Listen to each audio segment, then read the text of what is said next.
Hello and welcome to Purple Circle, your update about the organizations and clubs that the University of Wisconsin-Whitewater has to offer. Today we meet up with the Garden Club. Hi, I'm the president of the UWW Garden Club. We are here to teach people about how to garden, and we help out with the campus garden, with planting and with maintenance and all that other stuff. Our usual meeting is we make a few announcements if we have some, and then we just kind of dive right into whatever we're doing, such as pest control, propagation. We've done a trivia day. Our advisor often comes in to talk about how to garden and kind of do a little bit more teaching. The Garden Club meets every Tuesday from 5 to 6 in the greenhouse in Upham Hall. It is free to join, so there is no membership fee.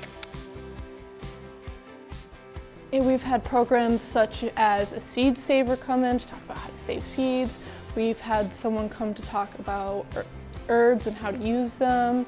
We're planning actually a trip to the Old Brick Gardens in Madison. Really excited about that. To join the gardening club is really easy. You just have to show up or really just show any enthusiasm for gardening club. If you want to join, you could sign up on our email list, you could contact one of us. We're in the greenhouse, so if you want to just join, you can. That's it for today. Join us next week for another inside look into a new and engaging organization on our campus. Come grow!